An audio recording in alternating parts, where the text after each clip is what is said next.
Hey everyone, it's Adrian. Welcome back to ALTERKNIT. The day after I uploaded last is when I received this package of yarn. This is becoming a bit of a trend that I get a package the day after I do an upload. Now I was initially planning to upload in 2 weeks from my last video, which would mean next week. But the yarn for Reese's Redford is in here and I thought there's no sense in waiting 2 weeks to start using that yarn again. So I figured I would do a video today. I just had my exam yesterday and look, I don't know what to tell you. I didn't feel any better after this one than I did the last. It's just a notorious killer of an exam. So, you know, I've only just got a few short 5-6 weeks to wait until I get the results back. So yeah, anyway, let's move on.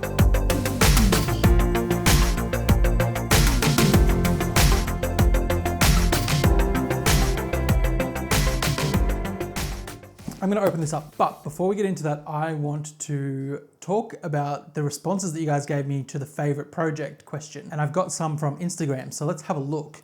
And I get my trusty phone here because I can't remember this stuff. So Mixplate84 on Instagram says my Fair Isle sweater and links to this project here, which I think is really, really cute. And it's really cool that it's like, you know, the old school, I don't know how to say it, there's a low P or low pi kind of vibe sweater, but it's got these really cool fluorescent colors. And actually it's really 90s to me, and so I kind of love that about it. So good job, I think it looks really well knit as well. Then we've got Croft House Workroom who said, my Miss Rachel, I started knitting because of Kate Davies sweaters, and after 4 years I knit my first one, and it fits, which is what I'm most proud of. And I get what you mean, like there's always that, I don't know, if you're a gauge swatcher or all that sort of stuff, it can be stressful waiting to see if the thing is going to fit. So I get it. Now hers is a really similar project actually, but it just looks a lot more traditional and it kind of has more traditional Fair Isle or colorwork pattern, colors in it. And I really, really love this one. So I think also great job to you, Croft House Workroom. Anna says, my favorite project would have to be the baby blanket that I'm working on, but it's of my own pattern per se. It's still work in progress. Can I tag you here on Instagram? Of course you can tag me here on Instagram. But I don't have a picture of her project, but good on you. I think it's really great when you are creating your own pattern, or if you're heavily editing an existing pattern, then it makes it feel all that more special when it's completed and it actually turns out. Over the Mooney says, I love you guys' names, it's really fun. I made my aunt a Harry Potter house scarf blanket and loved it. It was the first thing I really figured out myself and was able to modify a pattern to my gauge and size needles. I was pretty proud. I think good on you. I don't have a photo of that one either, but that's fantastic. G Knits says the full finger link gauntlets.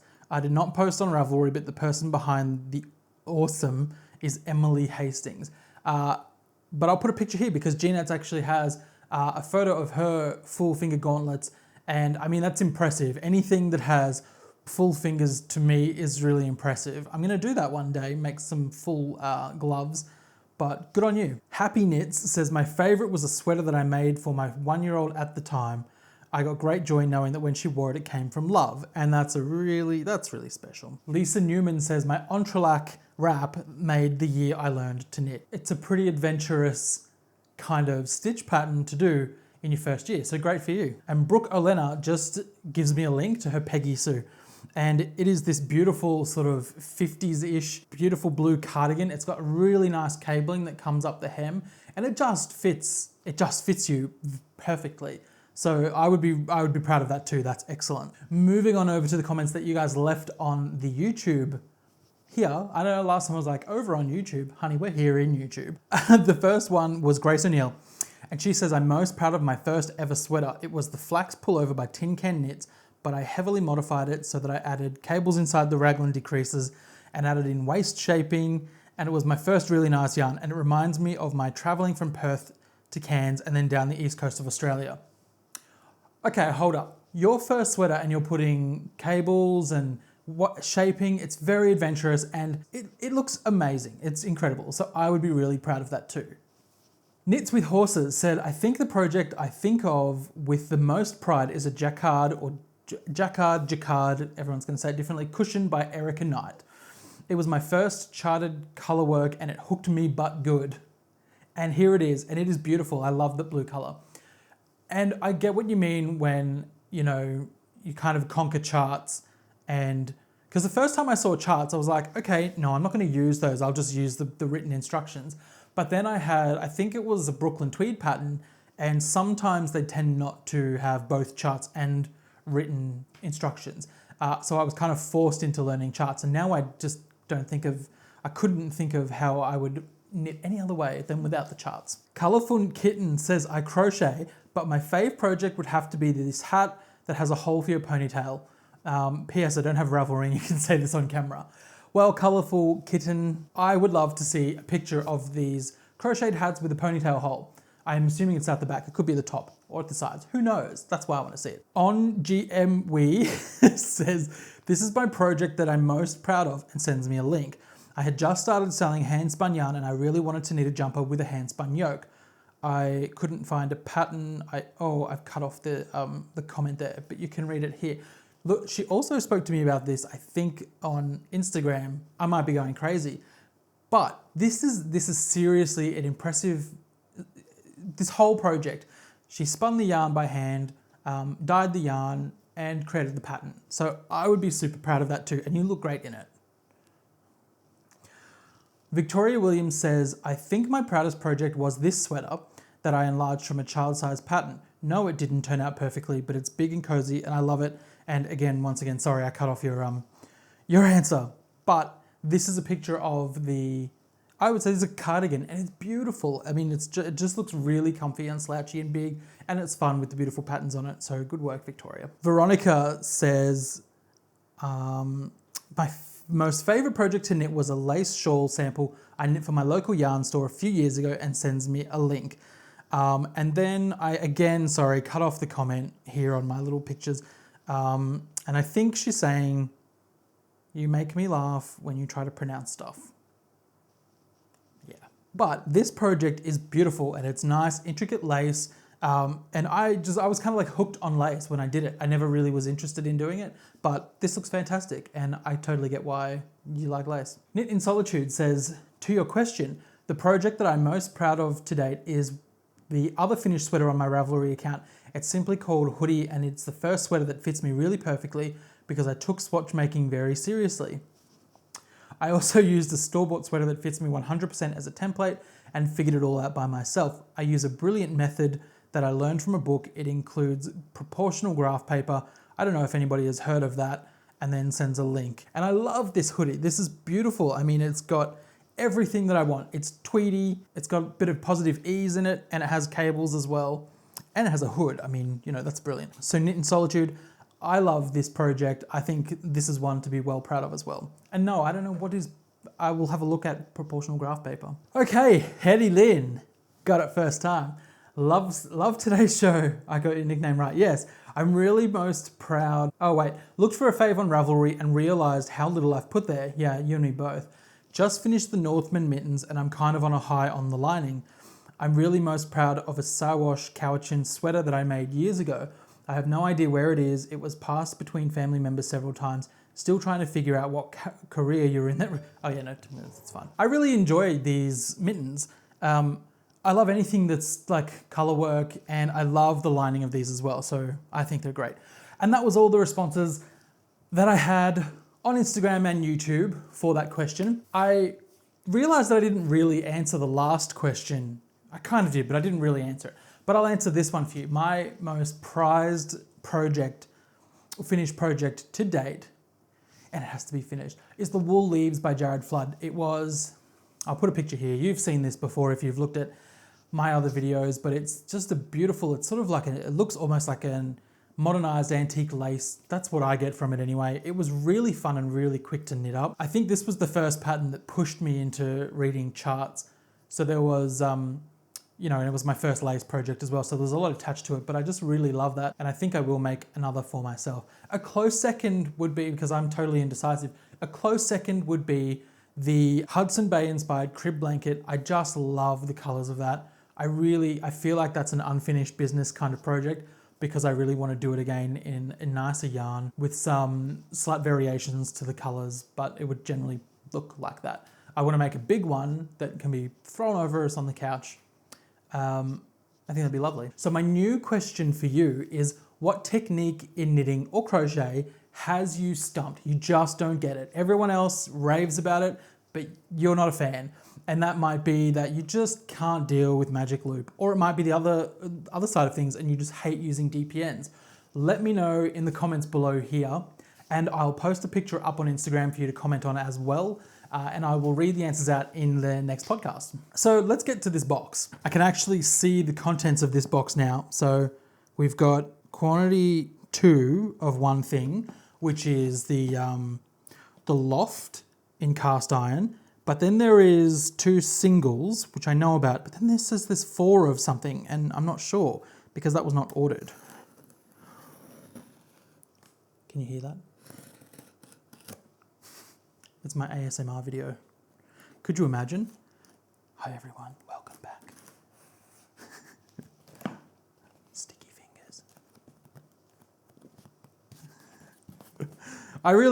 It's funny, like, have you seen this ASMR craze that's been going on? And it's very interesting because years and years and years ago, I thought, I'm going to look up what is this thing that happens to me sometimes when I'll start speaking to somebody in particular, just a random person, and the quality of their voice just does something to me. It gives me this warm sort of, tickly feeling that goes down the back of my neck, and I feel insanely tired, but very at peace and very comfortable, and my eyes actually feel heavy, and it's just sort of like being wrapped up in an emotional blanket of warmth. I don't know what I'm talking about, but I looked it up and I found that it's ASMR, or Autonomic Sensory Meridian Response. It's the pseudoscience kind of thing. And there are different triggers. Having my hair cut does trigger it sometimes. And it's not even sexual, right? That sounds weird because haircuts are not sexual anyway. But it can be a man's voice, or it can be a woman's voice. It could be a man or a woman cutting my hair. And there's just something so comforting and nice about feeling the cutting and the fingers. I don't know what it is, but it just totally makes me want to go to sleep. And when I found that there was actually a name for it, despite the fact that I read it and thought this sounds like pseudoscience, there actually is a lot of people out there that experience it, which is kind of weird. But there's all these videos on the internet, and not a single one of them does anything to trigger off ASMR on me. And I think it's hilarious that they're all like mouth noises and sticky fingers and people whispering. None of that stuff has ever triggered ASMR for me. Okay, let's get to this box. I'm going to show, wow, it's always gone so well when I show you guys first, hasn't it? So I don't know what's in here. Something's probably going to fall out. In fact, I'll just do this. So what's there? You tell me. Oh, gosh. Typical Brooklyn Tweed. Oh, wow. Okay, there's like a whole lot of stuff put together here. Typical of Brooklyn Tweed, it seems, is that you don't just get what you ordered, which is really lovely. It's very smart business. It's nice to receive a little extra surprise, a little gift. And it's stuck together here and it says, a free gift for you. Thank you for your continued support. And this time I can say, you know what, it really is continued support. I got another of these little cards. It's not quite a postcard because there is a message of thanks from Brooklyn Tweed on the back. But this one in particular is beautiful. This looks like it's loft in a beautiful sort of garnet red color, which I adore. I've still got the other 2 up on my fridge, and I'll use this one on my fridge again. Okay, so what have we, wow. That's what the 4 is. So I've got 4 free patterns here. So this one is for stone crop, which is a scarf. Yes, I'm just looking at the schematic on the back. Stone crop, that looks beautiful. We've got talon throw, which, I'm into that. The Brecken. I have actually considered knitting this for one of the ladies in my family, probably my mum. I don't know if she would like that. Anyway, now I can do it if I want to because I have I actually love getting, this is nice too. What's it called? Fenimore. And it's a cabled tam. Lovely. I love working from these patterns. It was strange though, I actually couldn't purchase them on Brooklyn Tweed's website. They sort of directed me to suppliers and they kind of marked the price, I don't know, the price was sort of, I was like, oh my God, converting that to Australian dollars, I'm not going to buy those patterns, but they give them to you for free, which is amazing. Okay, so here is the parcel of yarn, the nice paper with the Brooklyn Tweed logo sticker on it, and I'll just take that off. It's so lovely. Brooklyn Tweed Loft in the color cast iron. It's beautiful, 275 yards, 50 grams, which I believe is very generous, and that's because it's such a light wool. I mean, it does not feel anywhere near as heavy as it looks. So here we have it, brilliant. So now I can complete Reese's project. In fact, it feels kind of different. Maybe that's just me. It doesn't feel as sticky. Anyway, we shall see if it works up the same way. Now, I spoke to you last time about the number of subscribers that I had, and that's basically because what I ordered along with the yarn for Reese's jumper was a little gift for one of you guys, just to say thank you for subscribing and to continuing watching my channel. And I wanted to wait until I had 1,000 subscribers to do that.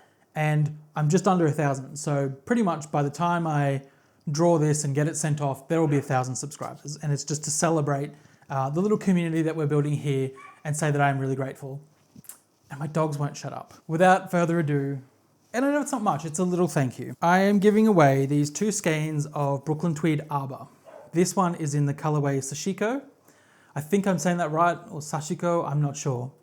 And this color is Driftwood. And I thought that these would go beautifully together in some Fair Isle or, you know, dual color pattern like a hat or mittens or even socks.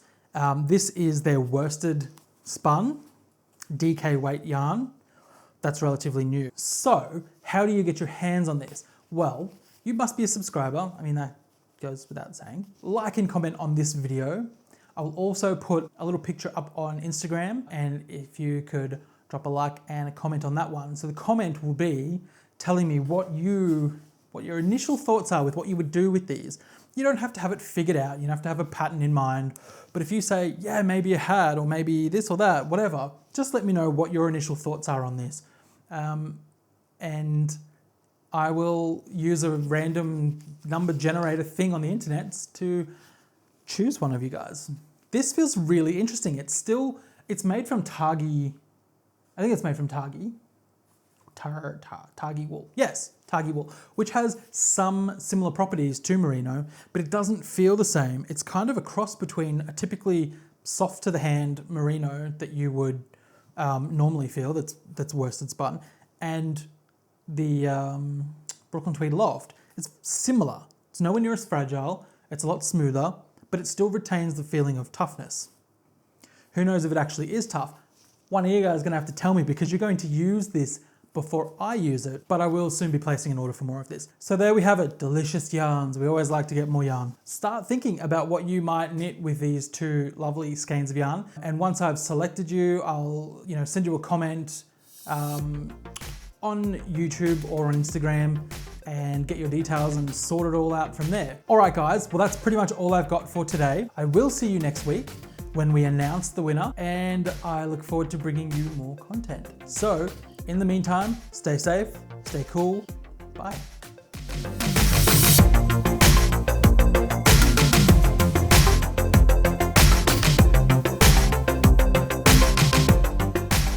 From Caitlin or Catalin Colath, I'm sorry if I get your name pronounced wrong. This is not helpful whatsoever, but I never gauge swatch, ever. I know the entire preferring this one, so that's why it's important to swatch. Oh, that's where it is. If I was on an island, it's like a gated community kind of thing, and it's a community pool. So we were there, it was hot, we were having fun, we were all loved up, it was early on in our relationship, so this image. And it stopped me in my tracks, literally, what it's like when you're on Instagram, and I'm just like, whoa, okay, stop.